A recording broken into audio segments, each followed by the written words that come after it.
Hi, I'm Christina Morgan, and welcome to Chapter 6 of the West, A Narrative History. We're going to talk about Rome's empire and the unification of the Western world today. So let's just dive right in with some key questions. Order or liberty? So the key questions they start with today is, how does a society reconcile freedom of the individual with the desires of the group for security and stability? Rome was known for its republican ideals and the ideas of individual liberty, but starting with Octavian, and a little bit before, we start seeing the loss of individual freedoms as a result of the desire for stability. So, which is more important? Is it possible to have too much freedom? Whom did freedom benefit in the Republican Empire?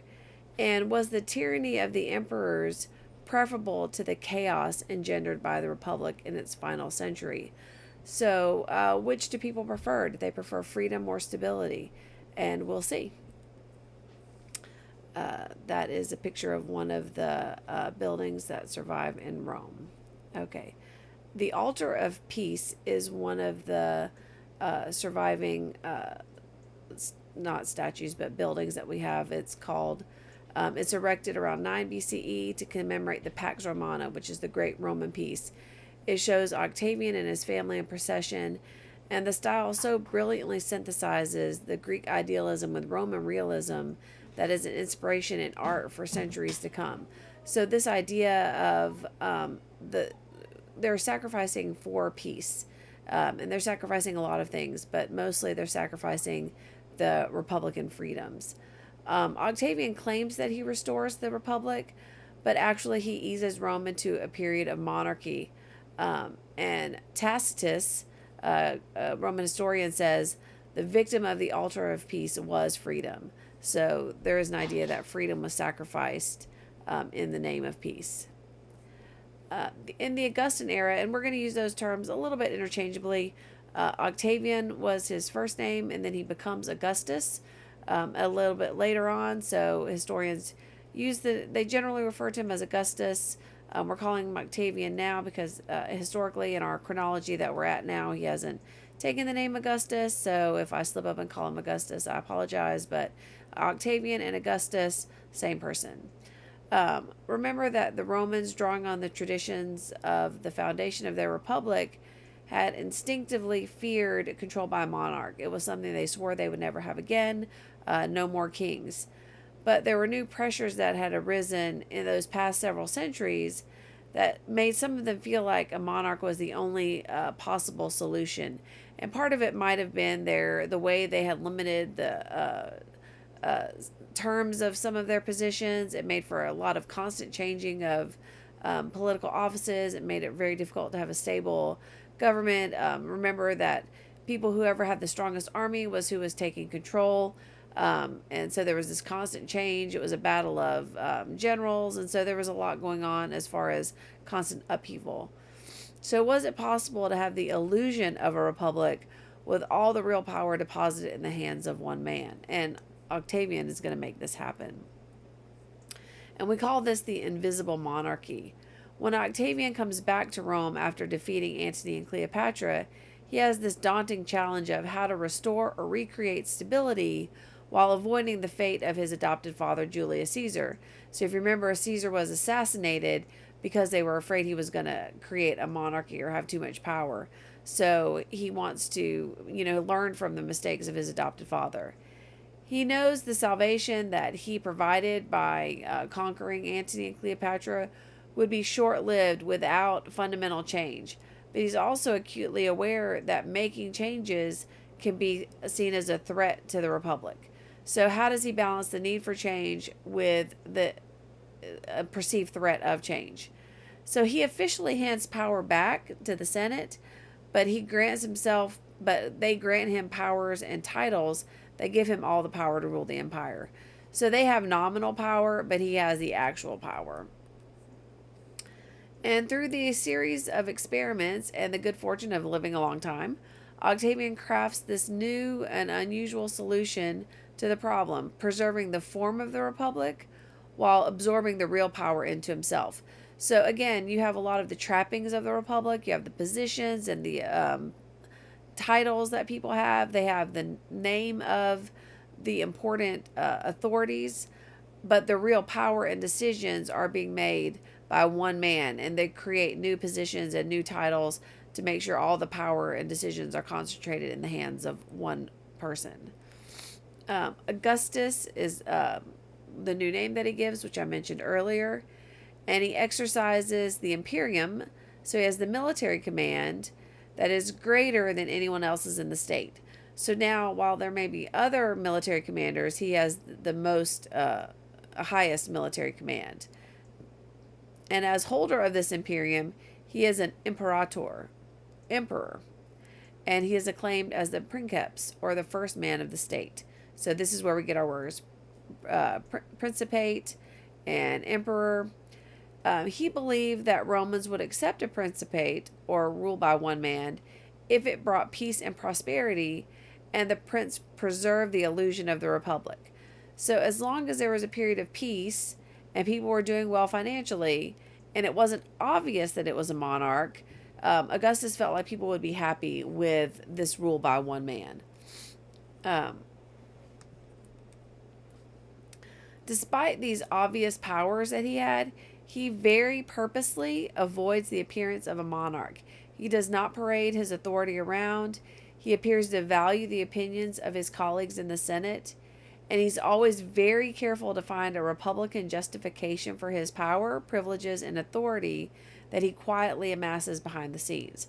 So he doesn't just, like some dictators, just take power or just declare he has this power. He finds a legal or a justification within the existing system that grants him the power. Now, he may have them create new positions, but he finds a way within the current system that legally creates the new positions. He reorganizes. A Republican cloak shrouds his monarchy, and the Senate and people are encouraged to play along with this charade so that there's no loss to the pride or patriotism of the people. They don't feel like they've lost their Republican way of life. They don't have to feel like they've lost what they feel are the Roman values of a republic. There's also a series of important military reforms and reorganization and refurbishment of city structures, centralization of foreign and military powers, and establishment of definitive frontiers with the empire's neighbors. So you see, while he's doing all this within the city to strengthen his power, he's doing very practical things throughout the empire to make it stronger, more economically profitable and stable, and to make it just more easily managed. There had a large standing army, and it was a major financial drain on the empire and a threat. But remember, we said that generals got power by having the strongest army. So it had been this battle of armies before Augustus took command. So now they have this massive army that's just paying the soldiers is a huge drain. So he uses the wealth from the conquered Egypt to retire a lot of them, to pay their retirement. And then he stationed a lot of what was left along the frontiers. He created the Praetorian Guard to station them in Italy, creating a professional military to be stationed in Italy, hoping that they would be loyal to the emperor.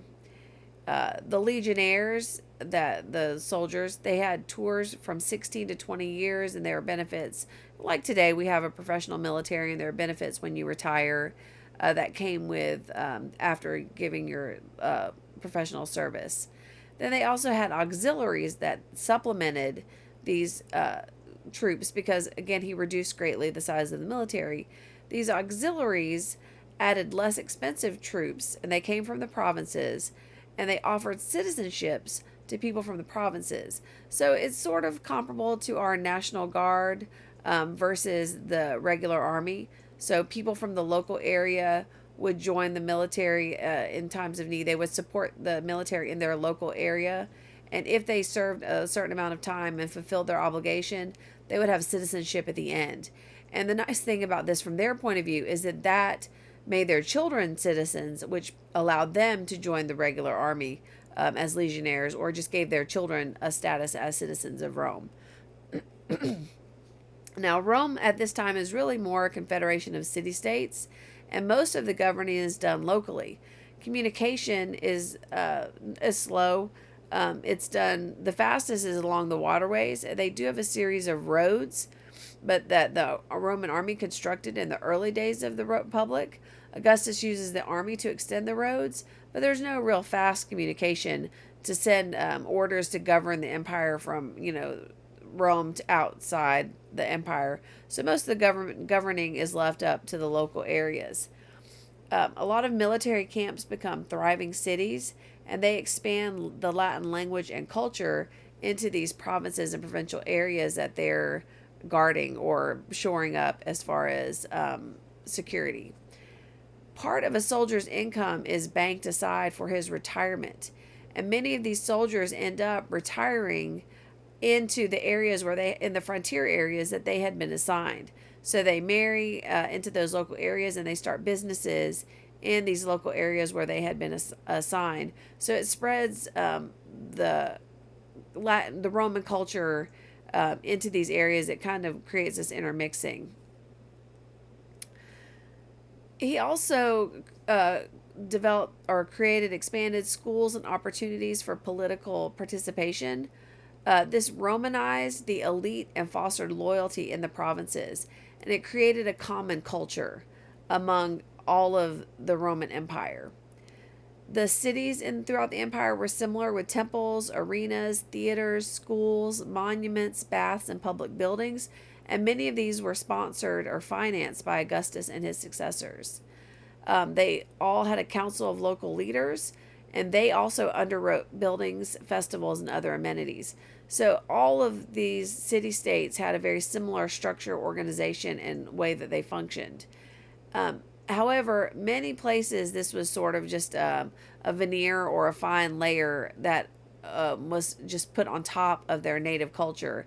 And as the Roman Empire begins to decline, that native culture starts coming back to the forefront. Augustus manages to create a coherent empire. He redraws the boundaries of the provinces and standardizes the governments. He reduces corruption by establishing fixed rates of taxation and using state officials to collect taxes and audit taxes, whereas before it had been privatized and people could collect higher rates of taxes and pocket the difference than what they were due to send to Rome. He waged wars and made treaties to extend the empire to what he considered a defensible frontier. So he expanded it as far as he believed they were able to defend. The empire previously had been run primarily by amateurs, but he moves to a professional bureaucracy, where it's a group of trained professional people whose job is to run government. And this gives socially inferior individuals, because Rome had a class structure, now power over people who officially are in a higher class because of this bureaucracy. But men from traditional leadership classes still had important roles in the Republic that Augustus had supposedly restored. There was a big issue about family values during this time. So one of the things that Augustus wanted to strengthen was Rome's moral fiber. He referred back in his mind to Rome's traditional values. So marriage and childbirth were encouraged. Those rates were down. Bachelorhood, divorce, and adultery were penalized. And Augustus attempted to legislate morality, made laws regarding morality. But these were not very successful. Temples were restored. Archaic ceremonies were revived to try to promote patriotism, family values, and civic virtue. So he's trying to instill the idea of what it means to be Roman as far as family life, moral values, and civic pride by law, which is not something that really, if you think about, can be legislated. So most of them fail to achieve their goals, and he's even forced to inflict the penalties of the law on his only child. She's exiled because she breaks these moral codes. There's a map. Okay. During this time, there's like a high culture. During this age, the golden age of Roman literary, intellectual, artistic culture. So we have a high time for art and intellectual thought. Drawing on their Greek models, Roman playwrights and philosophers adapt older ideas to the new environment. So they just kind of adapt Greek ideas and make them Roman. Some fields produce more uniquely Roman achievement. Architecture, they did some things in the Greek style, but they added kind of a Roman flavor. And engineering, Romans have their own developments. Literature is very influenced by Greek ideas. Comic playwrights, you see them listed here. Prose, poetry, philosophy, and rhetoric. Rhetoric was a big deal in Rome. Rhetoric is what we consider the art of public speaking. It's more than just being able to speak in front of people, it's a style of argument. Debate is what we would call it, I guess, more debate. But rhetoric was developed during this time and is very important. Cicero is the first real rhetorical speaker that we talk about. Romans also turned slaughter into entertainment for the masses. Unlike the Greeks who preferred athletic competitions, the Romans liked to watch animals and humans get slaughtered. You might have seen the movie Gladiator. This is kind of what we're talking about. Politicians competed for votes by bribing the masses with lavish entertainment. Augustus made a list sometime of all the things he sponsored and said, I did this much. So later emperors made sure they did more, and the totals just increased and increased and increased, making it so that holidays lasted sometimes for months because there was so much entertainment and things that they were doing to celebrate to make sure they had a higher total. Some leaders opposed the mass slaughter as entertainment, but they knew it was unwise to insult the masses by insulting their entertainment, so they really didn't do much to stop it. During this time, Virgil provides a national epic, the Aeneid, which we mentioned before. It is designed to rival the Iliad and the Odyssey. It demonstrates the beauties of the Latin language, but the big thing about it is it justifies the Roman Empire, claiming the gods destined the Roman people to rule the world and establish universal peace.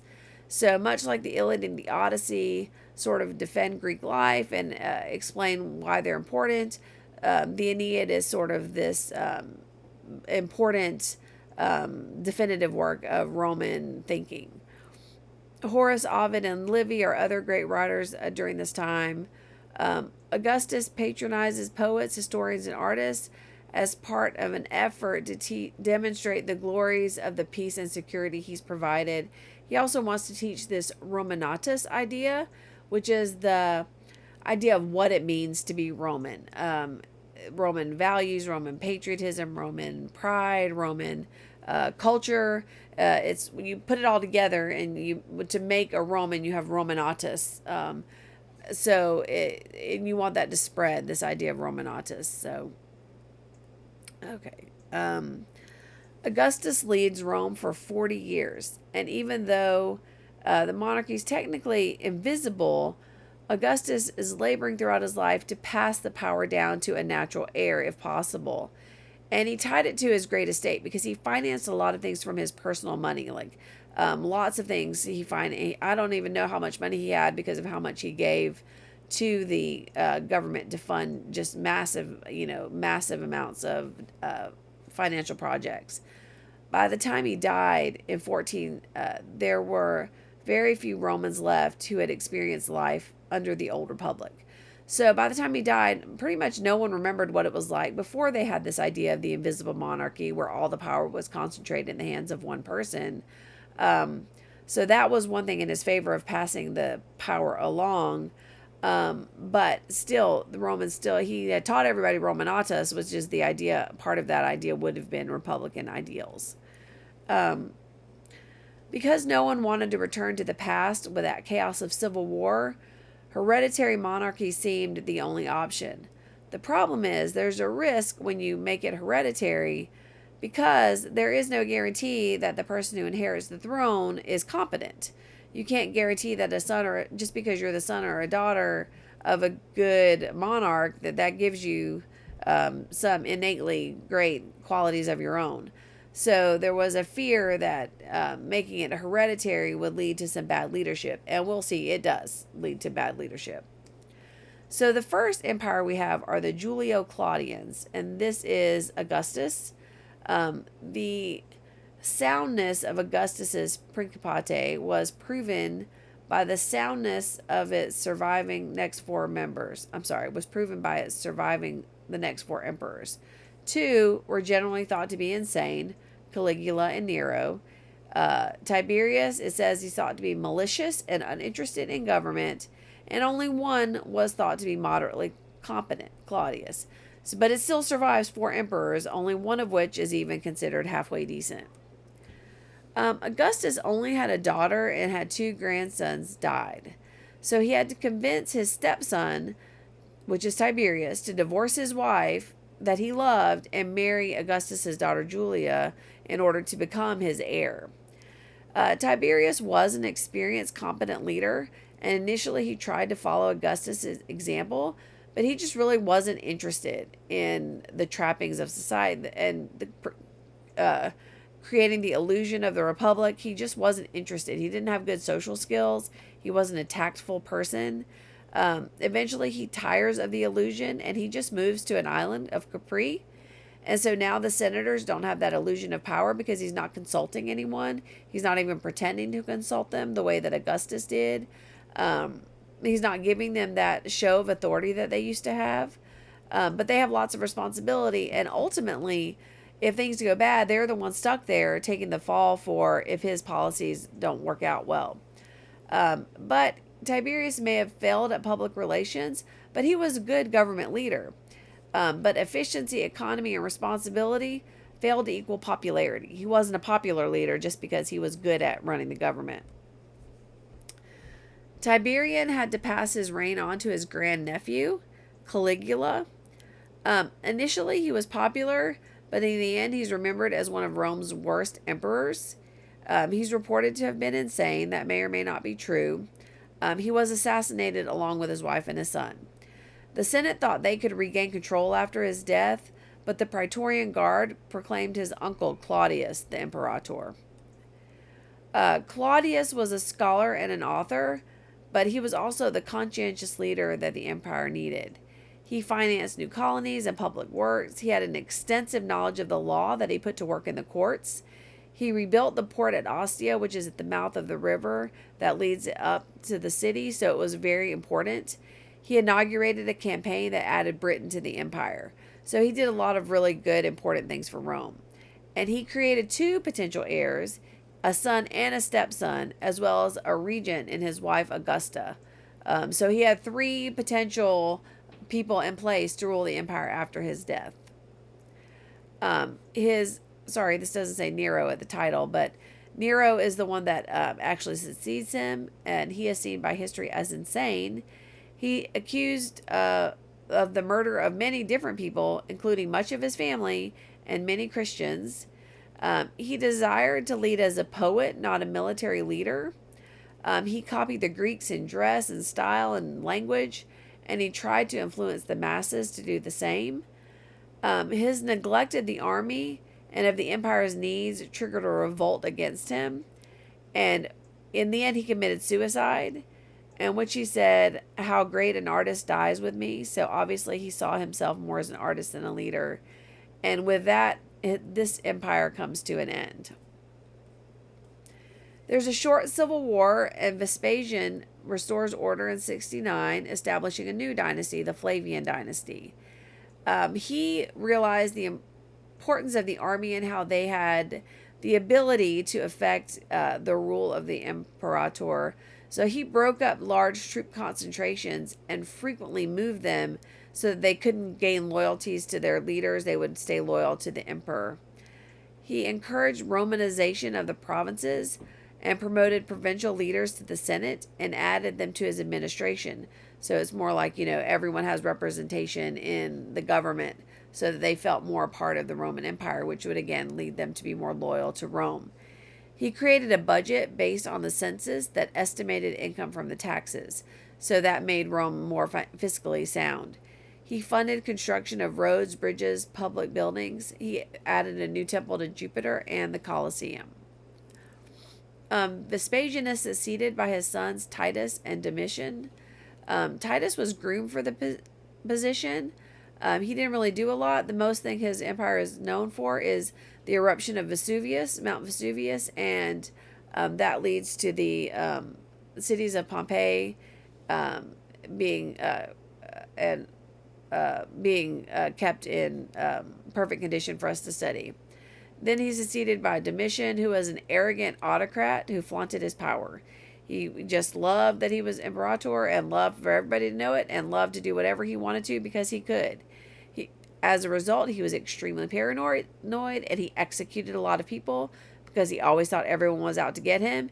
And in the end, because he assassinated so many people, there were people out to get him, and he was eventually assassinated.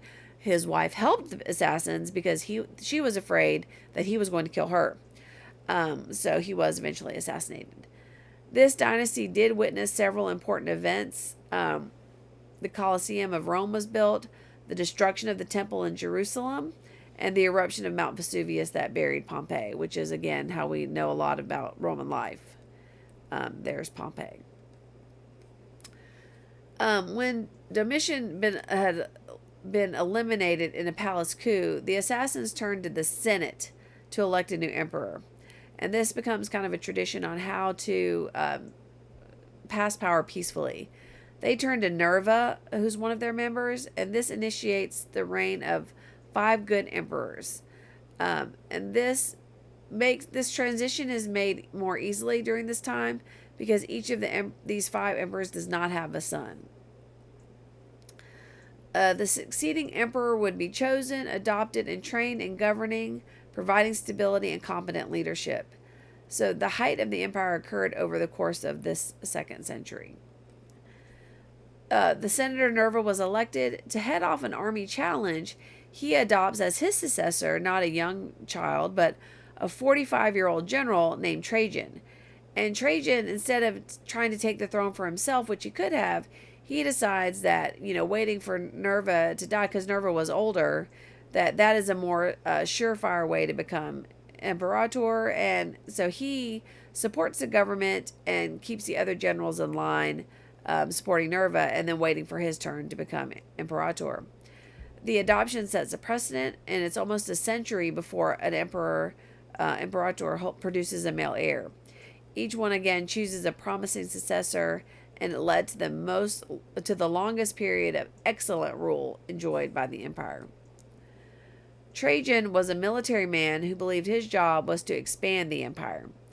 So he implemented a population boosting program because they needed people. It was called the Alimenta, and it provided food and education to poor children of both sexes. After him, we get Hadrian, who spent most of his reign touring the provinces with the troops. He sought to stabilize the empire by strengthening frontiers, even if that meant retreating to more defensible positions. He built a lot of walls, including Hadrian's Wall is famous. It's a 72-mile stretch of wall in Britain. He reorganized the law, administrative system, and maintained high standards for bureaucrats. He also had the Pantheon built. Antonius Pius is next, and he's known because no wars or crises during his reign, but the Germans were preparing and training in Roman fighting style, so everything is kind of bubbling during his reign. It's just very peaceful.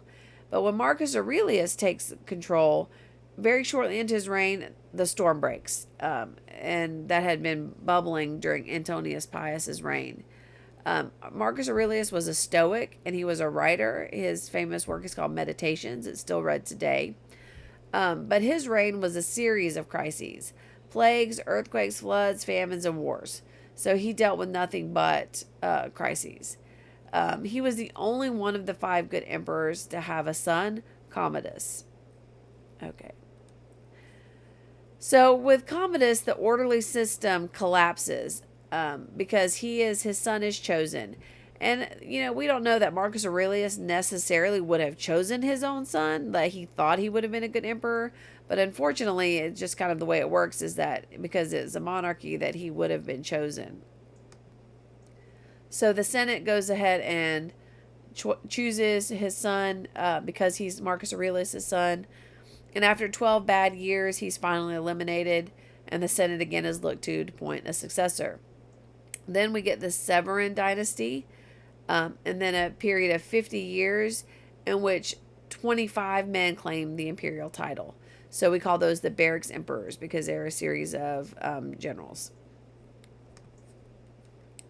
The Severan dynasty increased the size, or Severus himself increased the size of the army and nearly doubled its pay, and this is going to lead to the barracks emperors.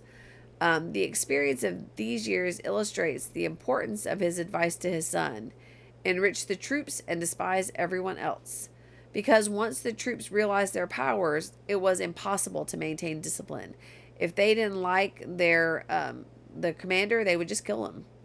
Of the 5 Severan emperors, only one died of natural causes. The rest were killed by their own men. Following the Severan emperors, there are 25 men claiming the throne, as we said. Most began as common soldiers.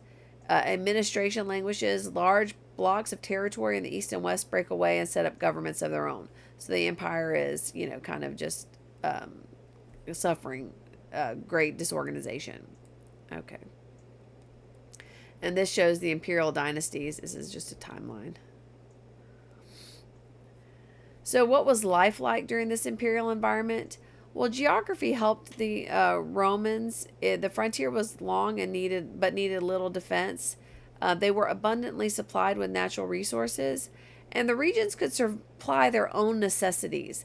But once they get these good trade routes, each region starts specializing in what it's best suited for. But we start seeing signs of economic weakness during the Flavian dynasty. They were generous in freeing slaves, the Romans were, and many citizens were freedmen and their descendants. Many of the free poor, however, became coloni or tenant farmers on latifundia as time goes by. So, and this turns out to be really nothing more than indentured. They can't get out of the system because they can never make enough money to get off these latifundia. They're constantly stuck in this tenant farming lifestyle. There's also large numbers of indigent and unemployed that flood the cities, overcrowding the cities with people who have no money to support themselves. The old families are dying out, and the provincial families are becoming the new elite. So there's this idea of a new brotherhood and a natural law of equality that becomes part of the Roman belief system. And it filters into the American system of law when we create the Constitution and the Declaration of Independence. The idea is that all men are created equal. As far as women, by law they're required to have guardians to handle legal affairs, but even in the Republic, this was a mere formality by the end of the Republic. Aristocratic women had great freedom and influence and great power. The standard of marriage, there were 2 types of marriage, but the one that had become standard at this time retained a bride's connection to her family, and they retained control of her dowry so that divorce would be easier, and divorce and remarriage were quite common. And this is the reason Augustus is trying to legalize moral laws, because he sees all of this as part of the decline of the family. Previous Romanatus idea inspired poets. Romanatus inspired poets was a vision of idealized Republican Rome. This is what they idealized, the old Republic. But the dream of liberty faded under this increasingly autocratic imperial rule. So whereas in the idea of the Republic, you could write what you wanted to, say what you wanted to, criticize the government, love the government, write what you want. As we get more and more autocratic rulers, authors face danger in speaking too freely, up to and including execution. Elections and popular assemblies lost a lot of their significance during Tiberius's reign as bureaucracy took over, and this made rhetoric, Cicero's great thing, rhetoric or debate, pretty much meaningless, because if there's no election, there's no one to debate. So debate became an end in itself. Just debate for the sake of debate. Things improved temporarily under Claudius. That's the Silver Age. Seneca the Younger tutored his stepson Nero. And many new voices start coming from the provinces. We have other important authors that come from this time. One of the more famous, we have Lucan and Juvenal. And historians, Tacitus was a bit edgy for the time. He was allowed to be a little critical. Josephus was a Jewish historian, and Plutarch was a biographer from this time. Edward Gibbon suggested in the late 18th century that this was the ideal period and place in which to live, but there were already worrying trends that show us that the decline is coming. The question is not why it fell, but how it managed to live as long as it did. And Rome imported large quantities of luxury goods from the East, but the balance of trade works against them because the East had everything they needed and were not importing from Rome. So we see that these created problems for Rome because there was a drain of money going to the East, and it made a more bigger and bigger gap between the rich and the poor, and the vulnerable long frontiers on the north and the east. So we get more and more vulnerable frontiers. The gold is leaving Rome. The gap between the rich and the poor is getting wider. So there are these big telltale signs of decline, or danger, I should say, danger signs. There was technology invented that could have changed the ancient world. The lever, gear, and pulley system, they had that, but they didn't apply it in a larger scale the way that would have made a difference. The steam turbine and assembly line. So if they had all the makings for the Industrial Revolution back in ancient Rome, but they didn't apply it the way that made the Industrial Revolution when it happens. The only thing that was lacking was an effective and determined foreign enemy to take advantage of the empire's internal problems. So the empire had enough internal problems that one outside poke and the balloon would pop. Okay, that's a picture of the ruins. Okay. So Diocletian restores the empire in 285, preferring the title Dominus or Lord to Princeps. He restored unity and stability and preserved the empire, but it was at the cost of much of their traditional way of life. He ruled as a divine king, and he ruled by a system of government by a military autocrat. So, there's no more illusion of republic or anything like that. We're definitely under an autocratic ruler. He divided and dispersed political authority and concluded that one man alone was not enough for so much land. He made divided into one military and one civilian, so that's two people ruling each area. He consolidated the elite army under his command and made militarized peasants along the frontier. And he made this system of rule by 4 men a tetrarchy, 2 senior officials, and then they groomed 2 junior officials. So they have the 2 people who are ready to take over when the 2 senior officials are ready to retire. But this kind of backfired in a way because Diocletian quadrupled the size of the empire's bureaucracy. He built a more expensive army, and he established 4 imperial courts where there had been only 1. So this was vastly expensive, and Rome just couldn't afford it. He tried carefully budgeting, conducting censuses every 5 years, and setting tax rates. He increased the money supply and encouraged economic activity. He also did something called the Edict of Prices that regulates the maximum prices on a certain number of goods and services. But excessive government control of the economy really just drove many businesses out of business and created a black market. So cities began to decline. Elite citizens fled to the country to get away from the tax collectors. Peasants that are tied to the land they work and forced to stay on as these coloni. People are trapped in professions. Less resources and goods are available, and there's just a general economic decline. So things really were much less free, and there's much less economic freedom. People have much less personal freedom. It ended up being really just overall a less pleasant place to be as a Roman citizen. So back to our initial key questions. The insecurity of life in the final turbulent century of Rome's Republic induced its citizens to submit to a powerful imperial government. But were they content with the loss of freedom in favor of security? Was the decline into oppressive autocracy inevitable or accidental? So, and which would you prefer? Would you prefer freedom and security? Freedom or security? That's the end of chapter 6.